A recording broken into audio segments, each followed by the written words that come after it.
السلام علیکم نحمده ونصلی علی رسوله الکریم اما بعد اعوذ باللہ من الشیطان الرجیم بسم اللہ الرحمن الرحیم سبحان الذي اسرى بعبده ليلا من المسجد الحرام الى المسجد الاقصى الذي باركنا حوله لنريه من آیاتنا انه هو السمیع البصیر صدق اللہ العظیم۔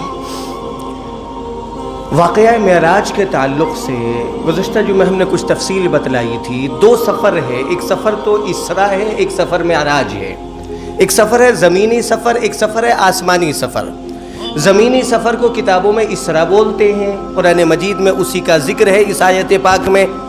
آسمانی سفر کو عروج یعنی معراج بولتے ہیں، جس کی تفصیلات ہم انشاءاللہ ابھی ہم عنقریب کرنے والے ہیں۔ اس وقت جو ہمارے سامنے گفتگو کا مطمح نظر ہے وہ یہ کہ معراج کا واقعہ کیوں ہوا۔ یہ جو ایک عظیم واقعہ ہے اس کے پیچھے کیا وجوہات ہیں؟ علماء کرام نے بے شمار وجوہات بیان کی۔ کچھ وجوہات ہم گزشتہ جمعہ بیان کر چکے ہیں۔ مثال کے طور پر نبی اکرم صلی اللہ علیہ وسلم سے رب کی ہم کلامی، رب سے ڈائریکٹ بات چیت، تمام مخلوقات میں کسی کی تاب نہیں ہے، مجال نہیں ہے جو رب سے بغیر کسی واسطے کے گفتگو کر سکے، اور وہ بھی مشاہدے کے ساتھ۔ زیادہ سے زیادہ یہ کہہ سکتے ہیں ہم نور کا پردہ حائل تھا درمیان میں بس۔ مثال کے طور پر تمام پیغمبروں میں ایک پیغمبر کی ہمیں مثال ملتی ہے، سیدنا حضرت موسیٰ علیہ السلام، جن کو کلیم کہا جاتا ہے۔ رب سے ڈائریکٹ انہوں نے بات چیت کی۔ وہ بڑا مشہور واقعہ ہے کہ جس وقت میں ہم سے زیادہ آپ واقعہ جانتے ہیں، جس وقت میں آپ کو آگ لینے کی ضرورت ہوئی اور آپ اپنی اہلیہ کے ساتھ تھے، اہلیہ نے کہا کہ یہ سامنے آگ نظر آ رہی ہے، روشنی سی تھی، لگ رہا تھا آگ جل رہی ہے، آپ جائیں آگ لے آئیں۔ حضرت موسیٰ علیہ السلام، وہ پہاڑی تھی سامنے، طور پہاڑ، اور وہ پہاڑی کا سلسلہ، اس پر چڑھتے ہیں تو اچانک آواز آتی ہے فخلعنا علیک انک بالوادی المقدس طویٰ، موسیٰ جوتے اتار دیں اپنے، آپ مقدس وادی میں ہیں۔ یہ رب کی طرف سے آپ کو آواز ملی تھی حضرت موسیٰ علیہ السلام کو۔ سیدنا موسیٰ علیہ السلام کہتے ہیں کہ مجھے ایسا لگ رہا تھا بدن کا رواں رواں اس آواز کو سن رہا تھا، چونکہ اللہ جہت سے پاک ہے، سمت سے پاک ہے۔ ہمیں اگر کوئی آواز لگاتے ہیں، مان لیں کسی نے بیک سے آواز لگائی پیچھے سے، تو ہمیں محسوس ہوتا ہے، کانوں نے اس بات کا ادراک کیا کہ کسی نے عقب سے پیچھے سے آواز لگائی، فرنٹ سے کسی نے آواز لگائی، دائیں سے بائیں، ہمیں محسوس ہوتا ہے۔ ایک بندے نے اوپر سے آواز لگائی، ہم نے یوں جھانک کر دیکھا اوپر، ہم اوپر کی منزل میں ہیں، کسی نے نیچے سے آواز لگائی، ہمیں پتہ چلا۔ یہ سب سمتیں ہیں، جہتیں ہیں۔ اللہ ہر سمت سے اور ہر جہت سے پاک ہے، چونکہ سمت اور جہت یہ مخلوق ہے، اور مخلوق کو فنا ہے۔ اللہ کی ذات ہمیشہ سے ہے، ہمیشہ رہنے والی، وہ باقی رہنے والی ذات ہے۔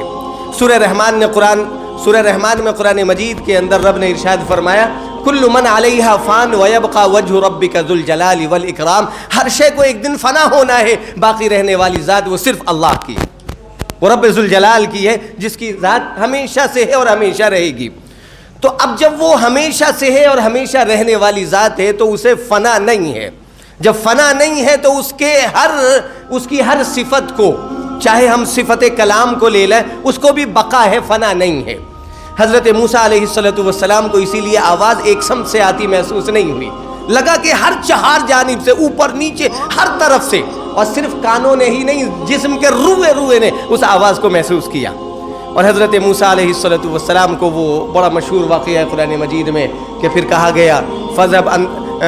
گیا کہ آپ جائیں اذهب الى فرعون انه طغى، فرعون کے پاس جائے اور وہ بڑا سرکش ہو گیا ہے، سرکشی میں آمادہ ہے، وہ آپ اس کے پاس جائیں، اسے سمجھائیں وغیرہ وغیرہ۔ حضرت موسیٰ علیہ السلام طور پہاڑ پر گئے، رب سے ڈائریکٹ بات چیت ہوئی۔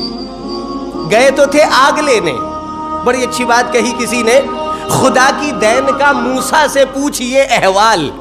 جب رب دینے پر آتا ہے تو یہ نوازنے کا یہ ایک اس کی صفت ہے، جب وہ نوازنے پر آئے چوں چرا کوئی نہیں کر سکتا، بے تحاشا نواز دیتا ہے۔ خدا کی دین کا موسیٰ سے پوچھئے احوال، آگ لینے کو جائیں اور پیمبری مل جائے۔ گئے تھے آگ لینے، پیمبری لے کر چلے آ رہے ہیں۔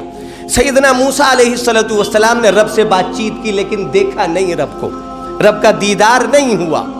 بار بار کہتے رہے اپنی زندگی کے اندر، رب مجھے اپنے آپ کو تو دکھا دے، میں تجھے دیکھنا بھی چاہتا ہوں، میں تیرا دیدار کرنا چاہتا ہوں۔ میں نے تجھ سے بات چیت کی بغیر کسی واسطے کے، درمیان میں کوئی واسطہ نہیں ہے، جیسے حضرت جبرائیل انبیاء کے درمیان واسطہ بنے ہیں۔ اللہ کا کوئی پیغام جبرائیل امین لے کر آتے اور جبرائیل امین کے ذریعے کوئی پیغام جاتا، یا رب کے سامنے خود ہاتھ اٹھا کر وہ انبیاء کرام علیہ السلام کہہ دیا کرتے۔ حضرت موسیٰ علیہ السلام نے کہا رب مجھے دکھا بھی دے، میں تجھے دیکھنا بھی چاہتا ہوں، تیرا دیدار کرنا چاہتا ہوں۔ حضرت موسیٰ کو جواب ملا لن ترانی، موسیٰ نہیں دیکھ پاؤ گے مجھے، بار بار اصرار رہا۔ تو حضرت موسیٰ علیہ السلام کی تسلی کے لیے رب نے کہا ہم اپنی تجلی کی ایک جھلک اس طور پہاڑ پر ڈالتے ہیں، اگر یہ طور پہاڑ اپنی جگہ سلامت رہا تو موسیٰ آپ دیکھ پاؤ گے، ورنہ موسیٰ آپ کی نظروں میں وہ تاب نہیں ہے کہ ہمارا دیدار ممکن ہو سکے۔ حضرت موسیٰ علیہ السلام کے دیکھتے دیکھتے تجلی کا ایک حصہ آیا، ایک جلوہ اس کا، فَجَعَلَهُ دَكَّا وَخَرَّ مُوسَىٰ صَعِقًا، قرآن میں ہے طور پہاڑ کا سرما بن گیا، ریزہ ریزہ ہو گیا وہ پہاڑ کا حصہ، اور حضرت موسیٰ علیہ السلام چیخ مار کر بے ہوش ہو کر گر پڑے۔ مخلوق کے اندر یہ تاب نہیں ہے کہ رب کا دیدار کر سکے، چاہے وہ حجاب کے اندر کیوں نہ ہو، چونکہ اس کی تجلی ایسی ہے، اس کی تجلی کے سامنے مجال ہے کہ کوئی مخلوق ٹک سکے۔ حالانکہ ہم نے اس پر بحث کی ہے حضرت جبرائیل امین علیہ السلام کے حوالے سے، پہلے ہم نے کام کی باتیں دی ہیں، اس وقت مجھے وہ بات تو نہیں بتلانی، لیکن ایک شعر کہنا ہے۔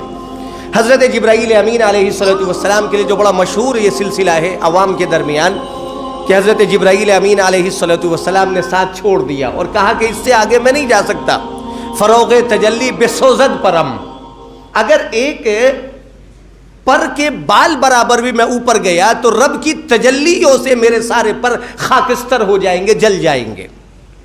معلوم ہوا رب کی جو تجلیات ہیں مخلوق اس کی تاب نہیں لا سکتی۔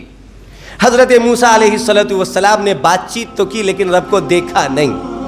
پوری کائنات میں کوئی تو ایسا ہو جو رب کا دیدار کر سکے، کسی کو تو یہ شرف ملے۔ رب نے اپنے آپ کو ظاہر کیوں کیا؟ اپنے محبوب کو بھیجنا تھا۔ رب اگر اپنے محبوب کو نہ بھیجتا تو اپنے آپ کو بھی وہ ظاہر ہی نہیں کرتا۔ جب اس کا ایسا بڑا محبوب ہے جس کی وجہ سے رب نے اپنا آپا ہونا ظاہر کیا، اپنا رب ہونا بتلایا، تو پھر رب نے مناسب سمجھا کہ کیوں نہ میں اپنے محبوب کو اپنا دیدار بھی کرا دوں۔ اور یوں حضرت نبی اکرم صلی اللہ علیہ وسلم کو معراج کا تحفہ ملا کہ تمام مخلوقات جس سے یکسر آری ہے، کسی کو یہ اعزاز نہیں ملا۔ اللہ نے اپنے محبوب حضرت محمد پاک صلی اللہ علیہ وسلم کو معراج کی شب اپنے پاس بلا کر کلام بھی کیا اور اپنا دیدار بھی نوری حجاب کے ذریعے اپنا دیدار بھی عطا فرما دیا۔ ایک تو وجہ یہ، رب تبارک و تعالیٰ کی ہر کوئی تعریف کرتا ہے، کون ایسا ہے جو رب کی تعریف نہ کرے؟ بلکہ قرآن مجید نے ایک بات کہی وَإِن مِّن شَيْءٍ إِلَّا يُسَبِّحُ بِحَمْدِهِ وَلَكِن لَّا تَفْقَهُونَ تَسْبِيحَهُمْ، دنیا کا، کائنات کا کوئی ذرہ ایسا نہیں ہے، کوئی شے ایسی نہیں، کوئی چیز ایسی نہیں جو رب کی پاکی نہ بولتی ہو، رب کی تعریف نہ کرتی ہو۔ ہر چیز رب کی تعریف بولتی ہے۔ وَلَكِن لَّا تَفْقَهُونَ تَسْبِيحَهُمْ، قرآن کہتا ہے لیکن تم نہیں سمجھ پاتے ان کی تسبیحات کو۔ مثال کے طور پر ہمیں حدیث پاک میں ملتا ہے، ہم گزر رہے ہیں کہیں سے، ہم نے کسی ہریالی کو دیکھا، وہ اکثر پارکوں میں جاتے ہیں نا، ہم نے بہت سے لوگوں کو مشغلہ دیکھا ہے کہ وہ چلتے ہوئے وہ ایک پتا لیا اور اسے مسلتے ہوئے آگے بڑھ گئے، ایک پھول لیا، پھول کو مسلتے ہوئے آگے بڑھ گئے، جبکہ وہ ذکر کر رہا تھا رب کا۔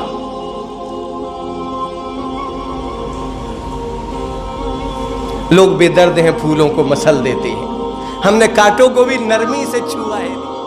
لوگ بے درد ہیں پھولوں کو مسل دیتے ہیں، ہم نے کانٹوں کو بھی نرمی سے چھوا ہے، لیکن بڑی اچھی بات کہی ہے کسی نے، ہم نے کانٹوں کو بھی نرمی سے چھوا ہے لیکن لوگ بے درد ہیں پھولوں کو مسل دیتے ہیں۔ اکثر پارکوں میں دیکھا لوگوں کی عادتیں ہوتی ہیں۔ ایک کاشتکار ہے جس نے پوری کھیتی لگائی، ایک باغبان ہے جس نے یہ باغیچہ لہلایا، فرمایا جس نے یہ محنت کی ہے نا، یہ جو ذکر کر رہی ہے ہریالی، پتا پتا جو اللہ کا ذکر کر رہا ہے، اس کاشتکار کے کھاتے میں اس کی نیکی جمع ہو رہی ہے، وہ بھی اللہ کی تسبیح بول رہے ہیں، وہ ایک پتا پتا اللہ کی تسبیح پڑھ رہا ہے۔ وَلَكِنْ لَا تَفْقَهُونَ تَسْبِيحَهُمْ، لیکن تم نہیں سمجھ پاتے اس کی تسبیح کو۔ کوئی تو ایسا ہو جو رب کو دیکھ کر رب کی تعریف کر سکے۔ آج تک رب کو کسی نے دیکھا نہیں ہے، اتنی دور تک بھی نہیں دیکھا جہاں تک میرے محبوب پہنچ گئے۔ فَكَانَ قَابَ قَوْسَيْنِ أَوْ أَدْنَىٰ، بڑی مشہور تفسیر ہے نا، جو تیر اور کمان کے جو دو سرے ہوتے ہیں، اس کا جو قرب ہے اس سے بھی اور قرب زیادہ، اس سے بھی اور قریب۔ ادن منی یا احمد المختار، اور قریب آئے، اور قریب آئے، برابر عرش سے آواز لگ رہی، اور قریب آئے۔ کوئی تو ہو جو رب کو دیکھ کر، رب کا دیدار کر کے اس کی تعریف کر سکے۔ رب نے اس کام کے لیے منتخب کیا اپنے محبوب حضرت محمد پاک صلی اللہ علیہ وسلم کو، کہ رب نے اپنا آپا آپ کو دکھایا، اپنا دیدار کرایا، اور پھر جو اپنے نبی کی زبانی تعریف کرائی ہے، کائنات میں کوئی ایسا نہیں ہے جو ویسی تعریف کر سکے۔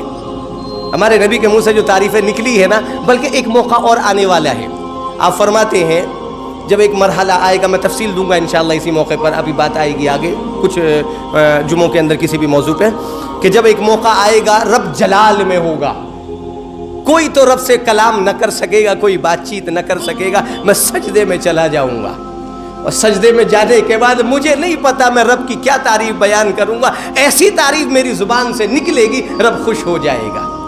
رب کہے گا ارفع رأسک، پیارے سر اٹھائیں سجدے سے، سل تعطا، مانگے کیا مانگنا چاہتے دیا جائے گا، واشفع تشفع، کسی کو بخشوانا چاہتے ہیں کہیں، کسی کی سفارش کرنا چاہتے ہیں کہیں، اس کے حق میں آپ کی سفارش قبول کی جائے گی۔ تو کوئی تو ہو جو رب کو دیکھ کر رب کی تعریف کرے۔ رب نے اس کام کے لیے اور اس اعزاز کے لیے منتخب کیا اپنے محبوب نبی حضرت محمد پاک صلی اللہ علیہ وسلم۔